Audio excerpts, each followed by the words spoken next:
नमस्कार, आदाब, सलाम। मैं हूं आपका दोस्त शैलेश लोढ़ा और आप जानते हैं कि मैं आपके सामने कहने वाला हूं वाह वाह क्या बात। अरे क्या हुआ? अरे शॉट चल रहा है, लाइट्स। बीच शॉट के अंदर यार क्या, कौन है लाइट वाला इधर? कोई है ही नहीं। चलो मैं आगे बढ़ता हूँ। म्यूजिक क्यों बजा रहा है यार बीच में? लाइट जाने में काहे का म्यूजिक? हंसता और है ऊपर से। तो दोस्तों मैं बढ़ता हूँ आगे। जिंदगी में कुछ चीजें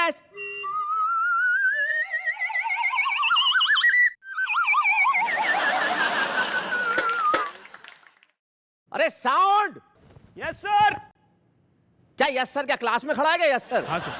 शॉट चल रहा है, आवाज गई है, साउंड किधर है? चेक कर दो। Check check 1 2। अरे क्या मेरी छाती में जाकर चेक करेगा क्या? सर साउंड ओके है सर, आप ठीक से बोल नहीं रहे, इसके लिए आवाज। चल मैं ठीक से नहीं बोल रहा हूँ।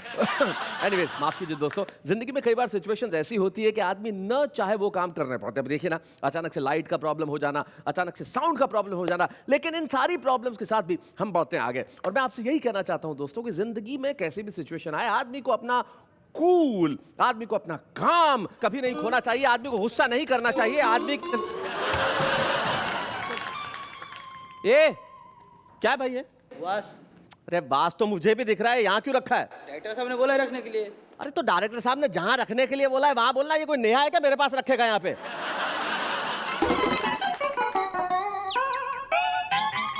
खैर साहब, लाइफ में कभी कभी ऐसी सिचुएशन आ जाती है, लेकिन आदमी को अपनी सिचुएशन पे हमेशा कंट्रोल रखना चाहिए। और आदमी अगर सिचुएशन पे कंट्रोल नहीं रख पाए तो अपने गुस्से क्या है ये? क्या है ये? डायरेक्टर साहब ने बोला ऑयल ज्यादा हो गया, उसके लिए पफ कर देना। अरे डायरेक्टर साहब ने बोला ऑयल ज्यादा। अरे डायरेक्टर साहब क्या है यार ये? ऑयल ज्यादा हो गया तो ये बीच में आगे करेगा इधर।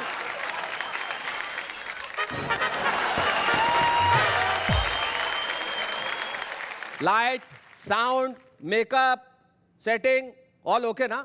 अभी कोई प्रॉब्लम तो नहीं है? नहीं है ना? ऑल राइट, सारे सिचुएशंस कंट्रोल में है, इसलिए चलिए आओ।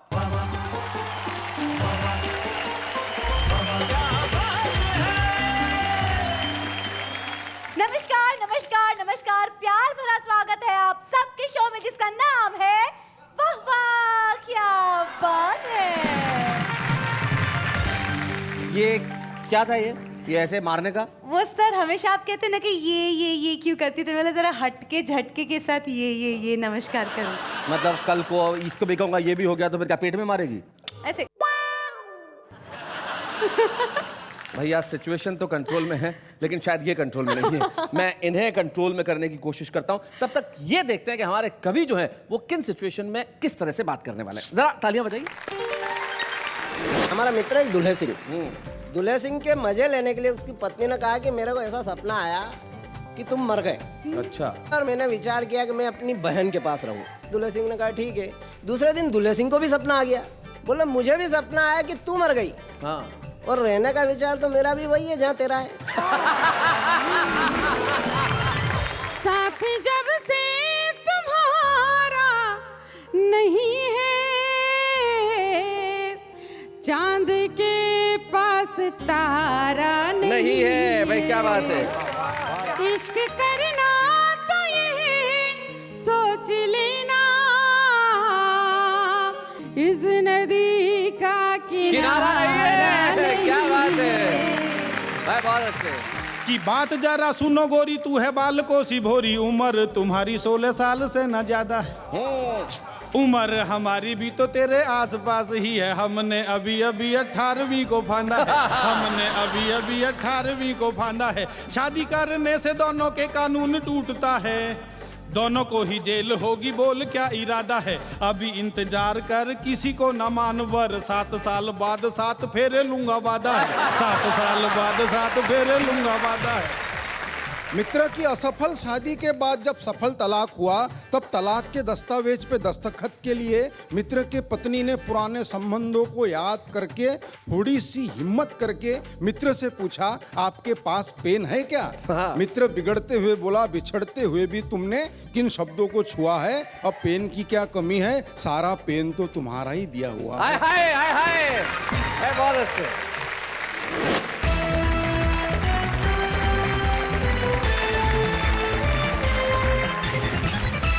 है उस कार्यक्रम में आपका जहां पे सिर्फ एक ही सिचुएशन होती है हंसी की, खुशी की, और हम कहते हैं वाह वाह क्या बात है। हंसना जीवन में बड़ा लाभदायक होता है, स्वास्थ्यकारी होता है। हंसना बहुत अच्छा काम है, ये हमें हमारे कवि बताते हैं। कौन कौन बताते हैं? सबसे पहले मंच के इस कोने पे जिनका नाम राकेश शर्मा है, बदनावर मध्य प्रदेश से हमारे बीच में आते हैं। जोरदार ताली। देखो साहब, आदमी हंसता वही है जिसके पास अना हो, यानी कि स्वाभिमान हो। और अना हमारे सामने, अना कहती है कि वो तो कभी भी हंस पड़ती है। ऐसे नॉर्मली भी ऐसा कभी भी हंस लेती हो अना तुम? आप जैसा खूबसूरत इंसान अगर दिख जाए तो क्यों नहीं हंसूंगी भी। वाह वाह वाह, मतलब आपका भी कहना क्या। इनका नाम अना दहलवी है, उसके बाद प्रवीण शुक्ल है। ये बेचारे 20 सालों से शादीशुदा है। ये दिल्ली के प्रवीण शुक्ल हैं, ये अना दहलवी है, ये राकेश शर्मा है। तीनों हमारे साथ हैं, और जब तीनों हमारे साथ हैं तो भाई आप तालियां बजाइए और आप घरों में बैठ के कहिए वाह वाह क्या बात है। तो भाई आज बात चल रही है सिचुएशन की। जीवन में कई सिचुएशन ऐसी आती है जो आपके कंट्रोल में नहीं रहती, जैसे शादी करनी ही पड़ती है, और शादी के बाद जितनी भी सिचुएशंस होती है वो बीवी के कंट्रोल में होती है। लेकिन कुछ लोग होते हैं जो हर सिचुएशन से कोई ना कोई रास्ता निकाल लेते हैं। राकेश शर्मा भी ऐसे हैं जो हर सिचुएशन में से रास्ता निकाल लेते हैं। अब जिंदगी में लेटेस्ट किस सिचुएशन उन्होंने किस तरह से रास्ता निकाला, ये राकेश ही बता सकते हैं। तो राकेश, उसके लिए आपको क्या करना पड़ेगा? कविता सुनाना पड़ेगी। तो फिर किसका पीले चावल दूं? जरा ताली बजाओ।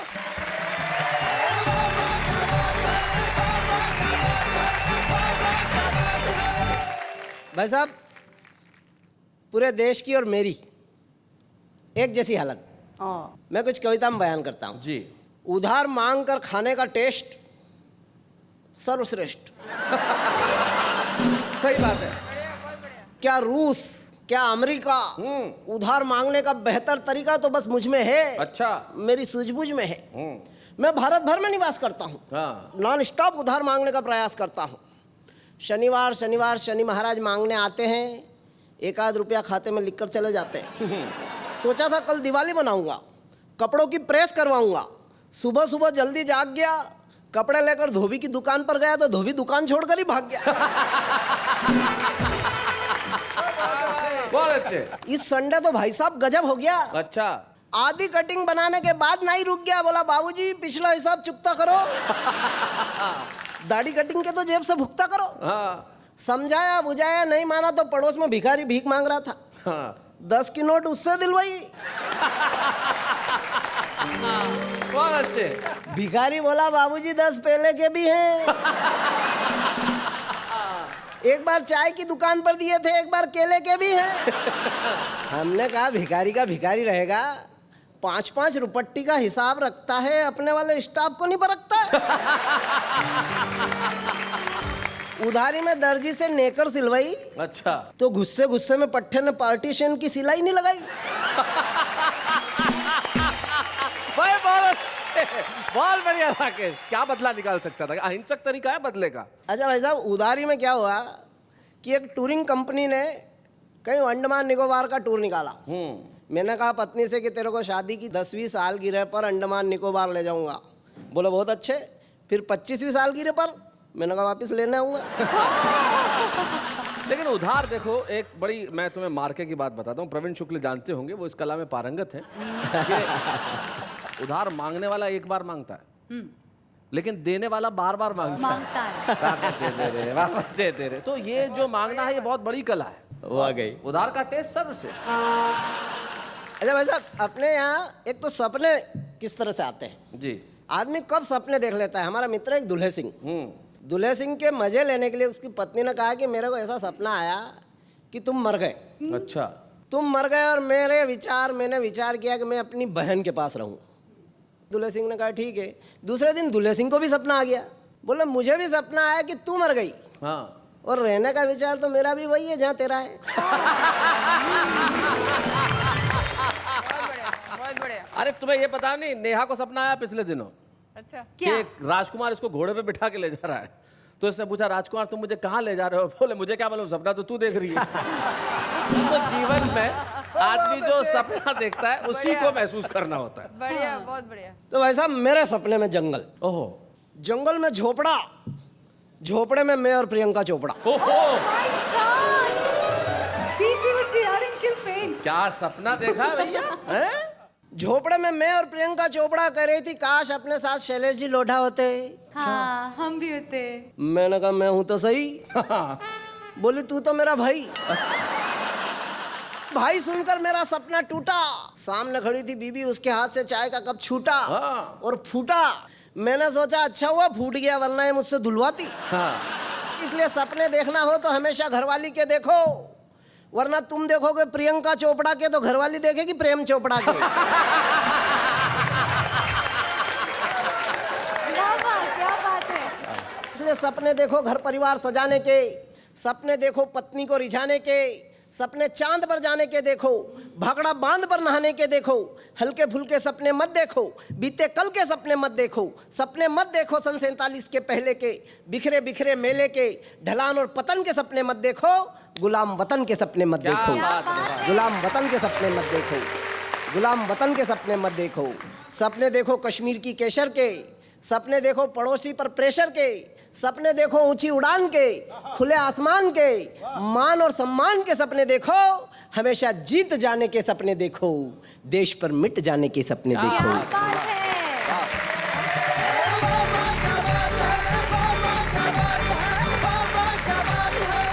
क्या बात है भाई राकेश, तुमने दोनों कविताएं बड़ी शानदार सुनाई। अब मैं दोनों कविताओं का मिश्रण करूं तो एक कमाल की चीज पैदा होती है। हाँ, सपना देखो और सपना देखो, उसमें देखो प्यार। सपने में देखो सुखी संसार, सपने में देखो अच्छा विचार, सपने में देखो पड़ोसी देश पे प्रहार, और सपने में अगर प्रियंका चोपड़ा मिल जाए तो उससे भी मांगो उधार।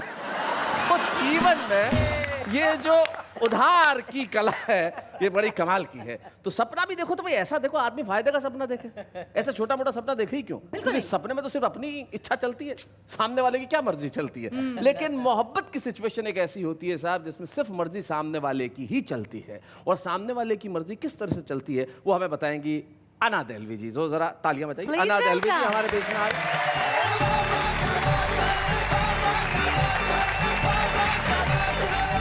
मैं दो पंक्तियां पढ़ना चाहती हूँ आप दोनों के लिए भी, और जी। वाह वाह क्या बात है। जी। बहुत दिन से तुम्हें देखा नहीं था, ये आंखों के लिए अच्छा नहीं अच्छा था, नहीं था। आहा, ये क्या आंखों बात के है। लिए अच्छा नहीं था। अब मैं अगर आप सबकी इजाजत हो तो 4 पंक्तियां पढ़ना चाहती हूँ। जी।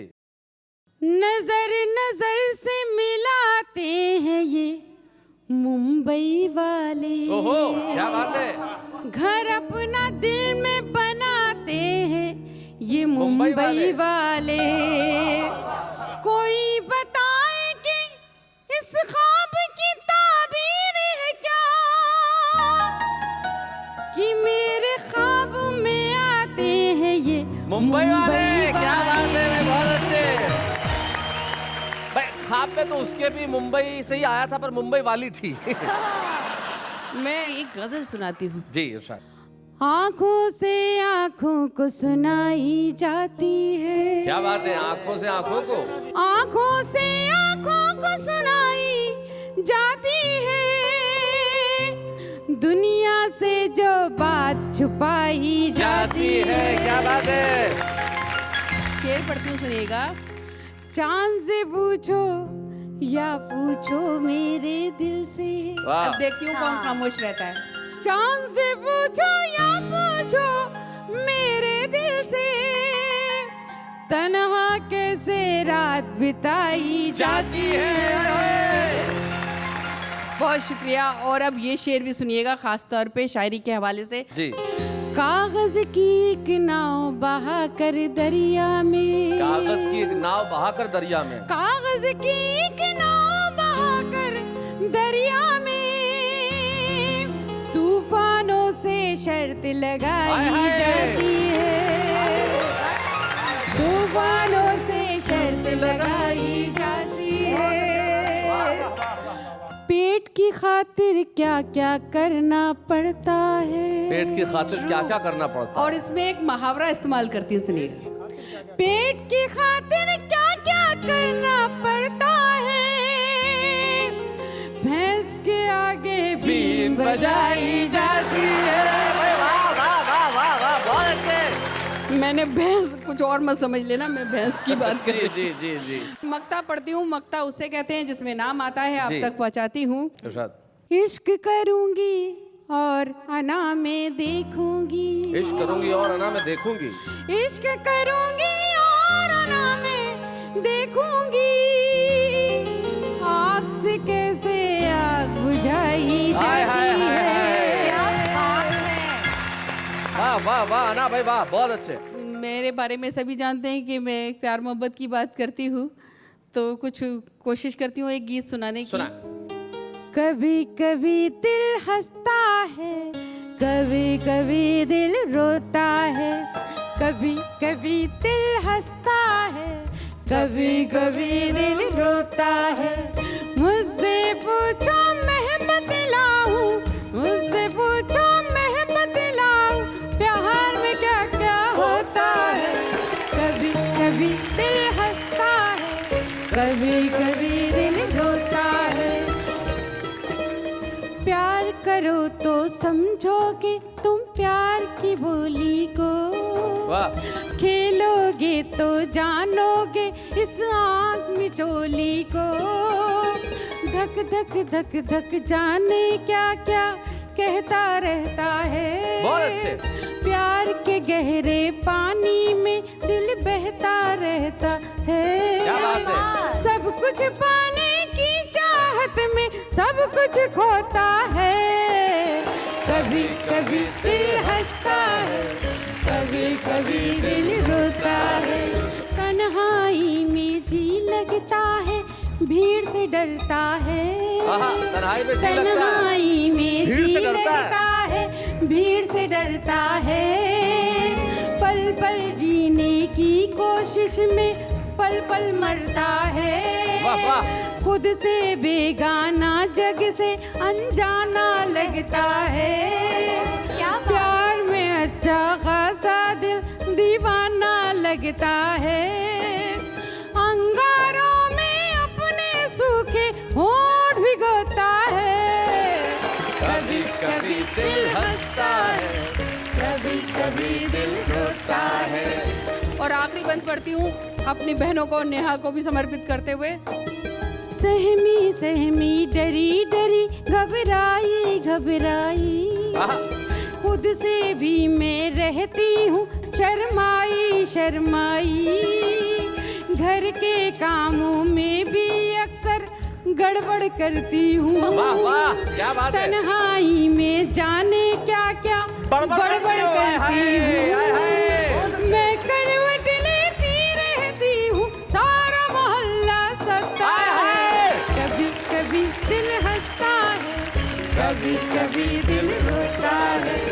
मुझसे पूछो मैं बतलाऊं, मुझसे पूछो मैं बतलाऊं, प्यार में क्या क्या होता है।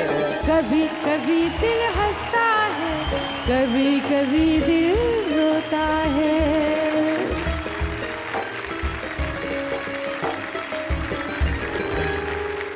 क्या बात है। कभी कभी दिल हंसता है, कभी कभी दिल रोता है। अक्सर प्यार में होता है, पर जरूरी नहीं कि प्यार में ही ऐसा हो। कई इस टाइप के लोगों के साथ भी होता है। मेरे साथ हाउ स्वीट। कभी भी हंस पड़ो, कभी भी रो दो पता ही नहीं चलता। मतलब ऐसी सिचुएशन आती है, मोहब्बत में भी ऐसी सिचुएशन आती है कि आदमी का दिल और दिमाग पे कंट्रोल नहीं रहता। और जब आदमी का दिमाग पे कंट्रोल ना रहे तो वो कभी कभी हंसता है, कभी कभी रोता है। जैसे अभी हंस रही है, हंसिए रोइए, देखो है ना। मगर प्यार के भी ऐसा हो सकता है। जरा इनके लिए तालियां बजाइए भाई, क्या बात है, बहुत अच्छे। भाई ये तो थी मोहब्बत की सिचुएशन जब अना दहलवी कहती है कि कभी कभी दिल हंसता है, कभी कभी दिल रोता है। लेकिन उस सिचुएशन के आगे की सिचुएशन क्या हो सकती है, वो हमें वही कवि बता सकता है जो जीवन में हास्य का कवि हो। और हास्य का एक ऐसा कवि हमारे बीच में बैठा है जिसके पास अब सिर्फ कविताओं में ही हास्य बचा है, जिंदगी में तो है नहीं। और जिंदगी में किस तरह से, जरा आके बताएंगे प्रवीण शुक्ल जो दिल्ली से हमारे बीच में आए।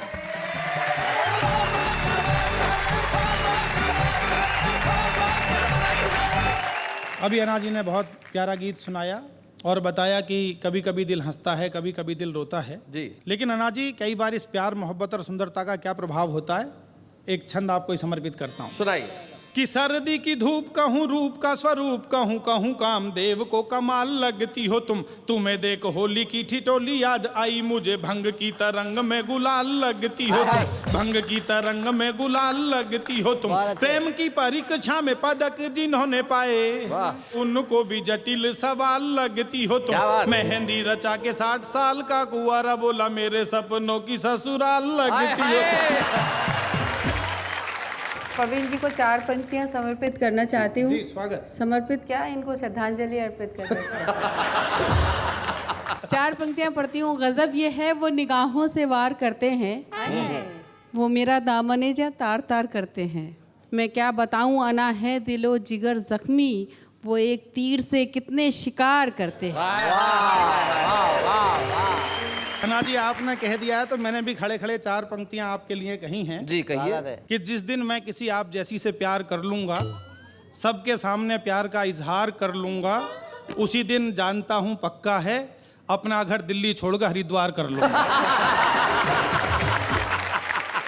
जिंदगी में बहुत सारी सिचुएशन आती रहती हैं जी। और कई बार ऐसी सिचुएशन पैदा हो जाती है, कवि सम्मेलनों में जितने स्त्री पुरुष होते हैं उससे ज्यादा बच्चे होते हैं। हाँ। उस सिचुएशन से दुखी होकर मैंने एक छंद लिखा सुनाए। कि सम्मेलन हो रहा था, एक बच्चा रो रहा था, कविता सुनाना मुझे हार्ड लगने लगा। दूसरा छड़ी लिए यहाँ से वहाँ घूमता था, होम गार्ड का मुझे वो गार्ड लगने लगा। तीसरा दूजे को जांच रहा, चौथा नाच रहा, 5वां लेटा था लैंडलॉर्ड लगने लगा। श्रोताओं में ज्यादातर बच्चे देख कर मुझे सभागार मैटरनिटी वार्ड लगने लगा। सभागार मैटरनिटी वार्ड लगने लगा। ये भी स्थिति हो जाती है। कई बार राजनीति में ऐसी सिचुएशन हम देखते हैं कि एक व्यक्ति आज इस पार्टी में था, कल दूसरी पार्टी में, परसों तीसरी पार्टी में। हाँ जी। इस सिचुएशन पर एक छंद और सुनिएगा जी। स्वागत है। कि वोटर ने कहा झूठ का है बोलबाला यहाँ, एक भी नेता मिला ना सच्चाई के घर में। गांधी जी की नीतियों की बात जो भी करते हैं वो भी मुझे मिले नहीं गांधी की डगर में। मैंने कहा मेंढकों की टर टर में मिलेंगे, कि मैंने कहा मेंढकों की टर टर में मिलेंगे या मिलेंगे कहीं किसी खटर पटर में। ढक्कन उठा के मैन होल का तू झांक लेना, दल बदलू मिलेंगे तैरते गटर में। दल बदलू मिलेंगे तैरते गटर में। भाई प्रवीण, तुम कई सारी सिचुएशंस पे बात कर रहे हो, लेकिन मैं तुम्हें एक सिचुएशन देना चाहता हूँ। अगर तुम उस सिचुएशन पे कुछ कह सको तो फिर पता चलेगा कि तुम इस सिचुएशन में कितनी बुद्धिमत्ता से काम लेते हो।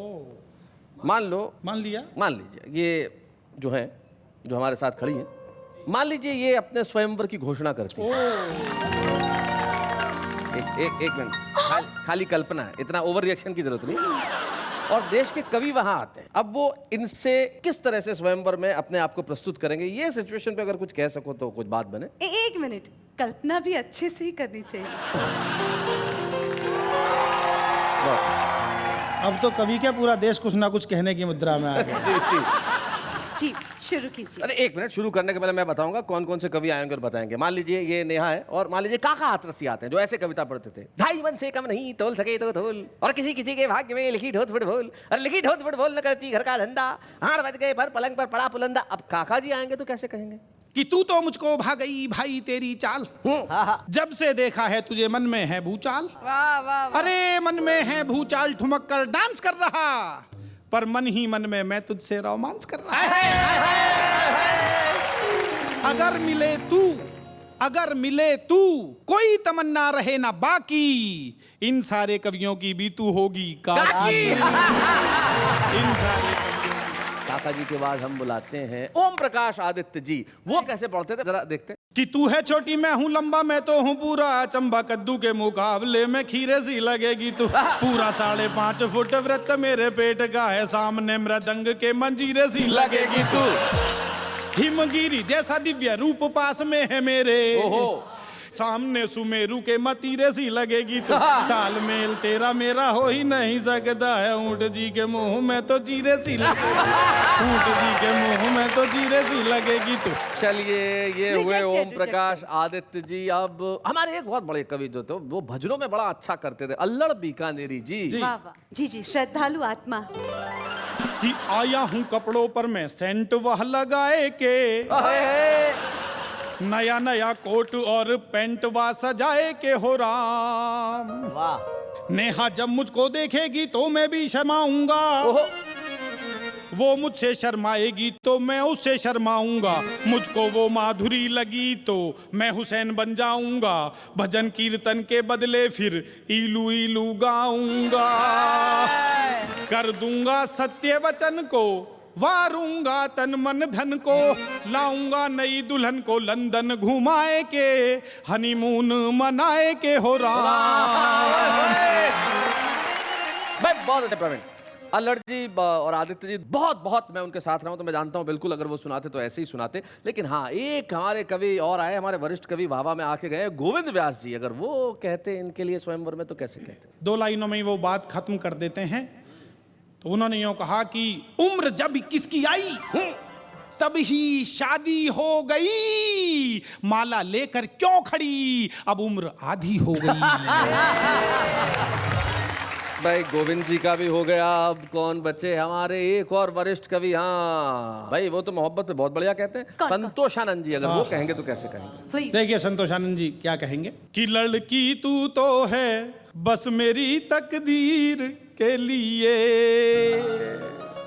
ये हार बना है मुझ जैसे ही वीर के लिए, ओ मेरा दिल है खाली,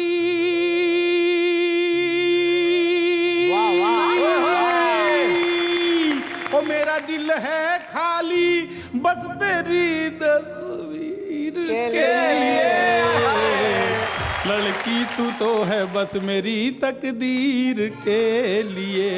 क्या बात है, बहुत बढ़िया। वाह वाह, क्या बात है। भाई हमारे एक कवि, बड़े वरिष्ठ कवि और मैं जिनका बहुत बड़ा फैन हूँ, हुल्लड़ मुरादाबादी जी जब सुनाते हैं उनका भी एक खास अंदाज है, गणपति बप्पा मोरिया, गणपति बप्पा मोरिया। तो वो अगर सुनाएंगे तो कैसे सुनाएंगे? देखिए उन्होंने अपने पहले वाले कवि की तरफ इशारा करते हुए कहा कि गणपति बप्पा मोरिया, गणपति बप्पा मोरिया, हार नहीं डाला लड़की ने तू अब तक क्यों रो रिया। गणपति बप्पा मोरिया, जिनके मुंह है टेढ़े मेढ़े वे लाइन में खड़े हुए, जिन्हें मंच पर होना चाहिए खामो खामे अड़े हुए, हार नहीं डाला मुझको भी हुल्लड़ तो अब सो रिया। गणपति बप्पा मोरिया, गणपति बप्पा मोरिया। प्रवीण भाई मैं तुम्हारी परीक्षा ले रहा हूँ, तुम हर परीक्षा में पास होते जा रहे हो। अब मैं एक विशेष परीक्षा लेना चाहता हूँ। हमारे वीर रस के एक कवि थे, दुर्भाग्यवश दुनिया में अब नहीं है, डॉक्टर उर्मिलेश, और उनका खास अंदाज होता था, मेरी जिंदगी है इस देश के लिए, इस सारे बुरे परिवेश के लिए। अगर वो पढ़ते तो कैसे पढ़ते?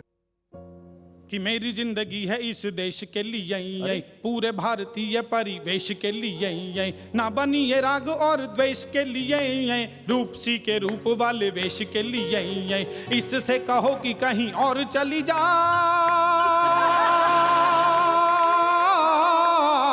इससे कहो कि कहीं और चली जाए, मेरी और फूलों का ये हार ना बढ़ाए, वरना निकालूंगा मैं सुंदरी का दम, गाएगी गाएगी ये भी वंदे मातरम, गाना ही पड़ेगा इसे वंदे मातरम, गाना ही पड़ेगा इसे वंदे मातरम।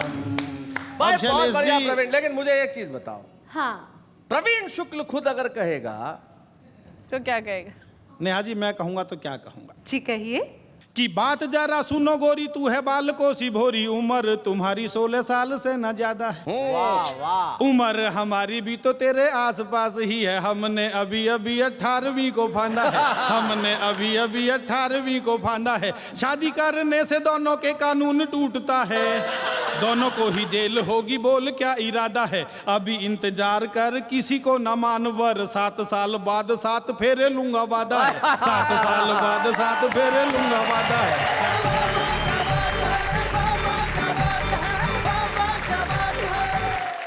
नहीं देखो देखो मेरे स्वयंवर का असर देखो। ये आपके स्वयंवर का असर नहीं है, ये उनकी कला का प्रदर्शन का असर है।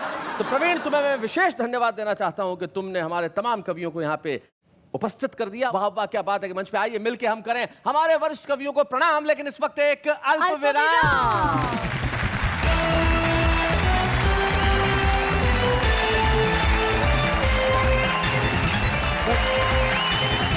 स्वागत है आपका फिर से वाह वाह क्या बात है। अरे भाई आपके घरों में सिचुएशन हंसी की है, खुशी की है, तो कहिए एक बार मेरे साथ वाह वाह क्या बात है। भाई लाइफ में हर वक्त सिचुएशन सेम नहीं रहती, लेकिन वो लोग जो आज किसी छोटी जगह पर रहते हैं उन्हें निराश नहीं होना चाहिए कि वो प्रसिद्ध नहीं हो सकते।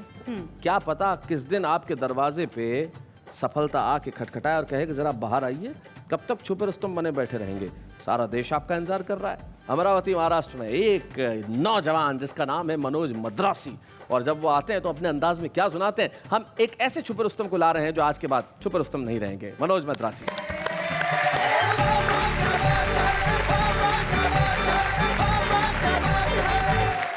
आप सभी को प्रणाम करता हूँ। वड़क्कम। अना जी मुस्कुरा रही है, अभी मुझसे कह रही थी, बोले बहुत मायूस दिख रहे हो, बात क्या है। मैंने कहा मैडम बहुत दूर से यात्रा करके आया हूँ, अच्छा नहीं लग रहा। तो अना जी एकदम करीब आके बैठ गई, बोले अब कैसे लग रहा। मैंने कहा अना जी आप मेरे करीब आके बैठी तो मुझे ऐसे लगा जैसे कश्मीर खुद चल के केरल के पास आ गया। बहुत चार पंक्तियां पढ़ रहा हूँ कि 8-10 बैल मिलकर अंग्रेजी फिल्मों के पोस्टर खा रहे थे। अच्छा। 8-10 बैल मिलकर अंग्रेजी फिल्मों के पोस्टर खा रहे थे। यह दृश्य देखकर नन्हे नन्हे बछड़े ललचा रहे थे। अच्छा। थोड़ी देर पश्चात मुझे पता चली यह बात, तो मैंने एक बैल से पूछा क्यों रे, सारे के सारे पोस्टर खा लिए, बछड़ों को नहीं दिए। तो बैल गुस्से से बोला उस पर तो लिखा था केवल वयस्कों के लिए। बहुत अच्छे। भले ही मैं मद्रासी हूँ, मगर एक सच्ची बात बताता हूँ शैलेश भैया जी। एक दिन कुछ हिंदी के अधिकारी हमारे घर आए, माता पिता जी से कहा, बोले हिंदी में आपका योगदान चाहिए। अब वो दोनों मद्रासी, उनको हिंदी आती नहीं, उन्होंने मुझे सामने कर दिया, बोले इसको लेके जाइए। चार पंक्तियां पढ़ रहा हूँ कि मित्र की असफल शादी के बाद जब सफल तलाक हुआ। सफल शादी के बाद जब मित्र की तलाक हुआ, असफल बहुत शादी अच्छे। के बाद जब सफल तलाक हुआ, तब तलाक के दस्तावेज पे दस्तखत के लिए मित्र के पत्नी ने पुराने संबंधों को याद करके थोड़ी सी हिम्मत करके मित्र से पूछा आपके पास पेन है क्या। हाँ। मित्र बिगड़ते हुए बोला बिछड़ते हुए भी तुमने किन शब्दों को छुआ है, अब पेन की क्या कमी है, सारा पेन तो तुम्हारा ही दिया हुआ है। बहुत अच्छे। अच्छा है, बहुत अच्छा है। रोहिन भाई साहब, मेरे पिताजी, मेरे दादाजी, मेरे बड़े भाई सभी पुलिस विभाग में हैं। हमारे खानदान में कोई कवि नहीं शैलेश भाई जी। सिर्फ मैं अकेला ही कवि हूँ। कभी कभी तो मेरे पिताजी मुझे गौर से देखते, आखिर गलती हुई कहाँ। एक दिन मुझसे कह रहे थे, बोले बेटा कवि सम्मेलन तो रात में रहते, दिन में पुलिस की नौकरी कर ले। मैंने कहा ठीक है। मैं पुलिस के भर्ती में गया तो कमिश्नर साहब ने मुझे ऊपर से नीचे तक देखा और बोले क्यों रे मनोज, तेरे हाथ अगरबत्ती, पैर मोमबत्ती, फिर भी होना है पुलिस में भर्ती। तो मैंने कमिश्नर साहब से कहा, मैंने कहा साहब मेरा सिर्फ इतना है कहना, मैं तो ये बताने आया था कि मेरे भरोसे पे मत रहना। कमिश्नर साहब मुस्कुराए, एक कांस्टेबल को बुलाए, उसके हाथ से टेप लिया, मेरे छाती से लगाया, बोले मनोज मद्रासी छाती फुलाओ। मैंने अपनी छाती फुलाई, बोले बताओ देश के लिए क्या कर सकते हो। मैंने कहा कमिश्नर साहब अपने देश के लिए अपने खून की आखिरी बूंद तक दे सकता हूँ। कमिश्नर साहब खुश नहीं हुए, फिर टेप खींचा, थोड़े ऊपर लगाया, बोले मनोज छाती थोड़ी और फुलाओ। मैंने अपनी छाती थोड़ी और फुलाई, बोले अब बताओ देश के लिए क्या कर सकते हो। मैंने कहा कमिश्नर साहब मैं अपने देश के लिए अपनी जान तक दे सकता हूँ। साहब खुश नहीं हुए, फिर टेप खींचा, थोड़े ऊपर लगाया, बोले मनोज छाती थोड़ी और फुलाओ। मैंने अपनी छाती थोड़ी और फुलाई, बोले चलो अब कोई ऐसी बात बोलो जिससे हमारी भी छाती फुल जाए। मैंने कहा साहब 2 लाख तक दे सकता हूँ। बहुत अच्छे। मगर मैं सच्ची बात बताता हूँ, मैं पुलिस में भर्ती तो नहीं हुआ, मगर जब कभी पिताजी रात में गश्त पे जाते मैं उनके साथ जाता हूँ। वहाँ से मैंने हाथ से उठा के लाया आनंद ले कि रात में गश्त के दौरान रास्ते में सो रहे कुत्ते को पुलिस वाले ने डंडे से मारा। कुत्ते ने गुर्रा के देखा और चुप हो गया बेचारा। मैंने कुत्ते से कहा अरे पुलिस वाले ने तुझे डंडे से मारा, क्या तेरे मन में उसे काटने के भाव नहीं जगे। कुत्ता बोला जगे, मगर पुलिस वाले के मुंह कौन लगे। जैसे ही पुलिस की जीप बड़ी आगे, 2 चोर आ रहे थे भागे भागे। पुलिस वालों ने चोरों को पकड़ा, अपना हाथ दिखाया तगड़ा। थोड़ी देर बाद दोनों चोर मुस्कुराते हुए जाने लगे तो मैंने चोरों से कहा बेवकूफो शर्म करो थोड़ा, चोरी करने के बावजूद पुलिस वालों ने तुमको छोड़ा। तो एक चोर बोला ऐसे ही थोड़ी छोड़ा, कुछ हमने छोड़ा तब कहीं जाके छोड़ा। बहुत अच्छे, बहुत बढ़िया, बहुत अच्छे। ये छोड़ा छोड़ी का दौर चलता रहेगा। हाँ। मैं 2 पंक्तियां पढ़ता हूं कि विषय था अपने विचार कम शब्दों में किस तरह बोले। इस विषय पर एक विचारक स्वयं 2 घंटे तक बोले। मगर मैं ऐसा कुछ नहीं करूंगा। आप कल्पना कीजिए, पंडित जवाहरलाल नेहरू का जन्मदिन हम पूरे देश में बाल दिवस के रूप में मनाते हैं। वहां से मैंने कल्पना उठाने का प्रयास किया है कि बाल दिवस के दिन प्रकाश नाम का एक बालक अंधियारे में खड़े होकर सब्जी बेच रहा था। क्या बात है भाई, बहुत बढ़िया, बहुत अच्छे। बाल दिवस के दिन प्रकाश नाम का एक बालक अंधियारे में खड़े होकर सब्जी बेच रहा था। मैंने उस बालक से पूछा, पालक है क्या? उसने मुझे घूर के देखा और बोला, भाई साहब, अगर पालक होते तो मैं सब्जी क्यों बेचता? क्या बात है, वाह वाह वाह। बोले, अगर पालक होते तो मैं सब्जी क्यों बेचता? मैंने कहा, बेटा, मैं उस पालक के बारे में नहीं पूछ रहा, ये बता ये पालक क्या भाव बेच रहा? उसने फिर मेरी तरफ देखा और बोले, ले जाओ, वैसे भी आजकल पालक को भाव कौन देता? आहा आहा, क्या बात है। बोला, ले जाओ, वैसे भी आजकल पालक को भाव कौन देता? तब जाके मैंने लिखा है कि कहीं छाव कहीं धूप होते हैं, बच्चे बच्चे भगवान का रूप होते हैं, कुल का दीपक बुढ़ापे की लाठी, जाने कैसे ख्वाब सजा लेते हैं, बच्चों का भविष्य उज्जवल हो इसीलिए माँ बाप अपना वर्तमान जला देते हैं। क्या बात है भाई, वाह वाह भाई बहुत अच्छा। माँ बाप अपना वर्तमान जला देते हैं कि चेहरा चेहरा खिला खिला था, मित्र आज बरसों बाद मिला था, उसके ठाठ बाट देखकर कई विचार जागे मेरे खोपड़ी में, ऐसा लगा जैसे कृष्ण आए हो सुदामा के झोपड़ी में। ऐसा लगा जैसे कृष्ण आए हो सुदामा के झोपड़ी में। मिलते ही बोला, यार तू आ कभी, नजदीक ही मेरा बंगला है, गाड़ी है, नौकर है, चाकर है, विदेशी बैंकों में लॉकर है, सुंदर सी पत्नी है, फूल से बच्चे हैं, यह सारी बातें वो कह गया। एक ही दम में मैंने उससे पूछा, माँ पिताजी कहाँ हैं? वो बोला, वृद्धाश्रम में। क्या बात है।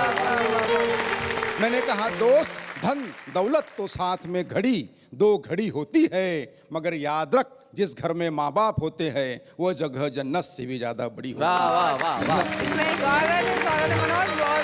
बहुत अच्छे, बहुत बहुत बढ़िया ढंग से मनोज ने कविता Beautiful, सुनाई। वाह, वाह। और सबसे बड़ी चीज़ ये है मनोज, जो देख के मुझे बड़ी खुशी हुई, और यही इस देश की एकता का सबसे बड़ा प्रतीक भी है मनोज।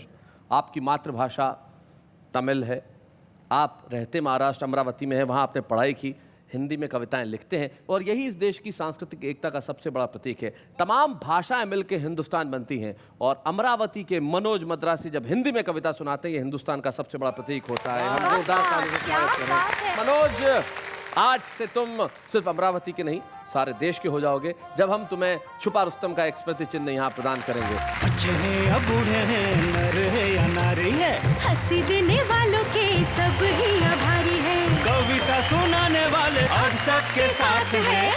क्या बात है। उर्दू में आगाज कहते हैं शुरुआत को। मनोज, आज छुपे रुस्तम के रूप में तुम्हारा आगाज हुआ है, और अब शिखर पे होगा तुम्हारा अंजाम, लेकिन इस वक्त एक अल्प विराम।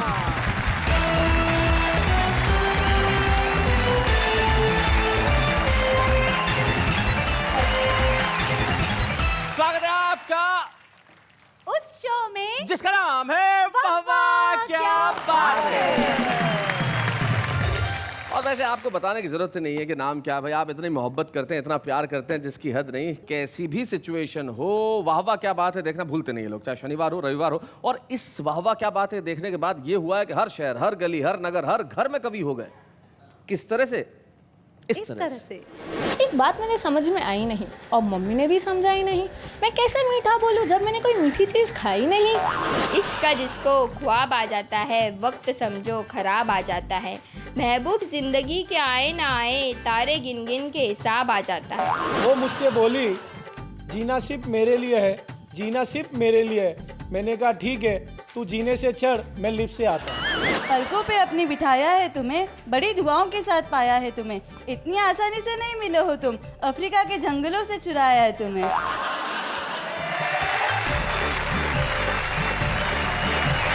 क्या बात है। ये हमारा आम आदमी जो देश के हर घर में इन दिनों कविताएं करने लगा है, और वाह वाह क्या बात है का प्रभाव है। और आपको क्या लगता है कि वाह वाह क्या बात है या हिंदी कविता, उर्दू शायरी सिर्फ उसी जगह पे प्रसिद्ध है जहाँ हिंदी और उर्दू बोली जाती है? ऐसा नहीं है।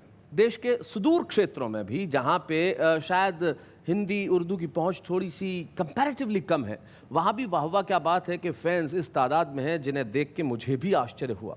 पिछले दिनों मैं गुवाहाटी में था, और गुवाहाटी के अंदर जब मैंने वाह वाह क्या बात है का फ़ैन क्लब देखा और फ़ैन क्लब के अध्यक्ष जब वहाँ मिलने आए तो मैं अचंभित हो गया और मुझे बड़ा अच्छा लगा कि भाई हमारी पहुँच वाह वाह क्या बात है कि घर घर में इस कदर हो गई है। और बड़ी खुशी की बात है कि वाह वाह क्या बात है फ़ैन क्लब के गुवाहाटी के अध्यक्ष राजकुमार रिंगानिया आज हमारे बीच में है और वो हमारे बीच यहाँ आना चाहते हैं। ज़रा जोरदार तालियां।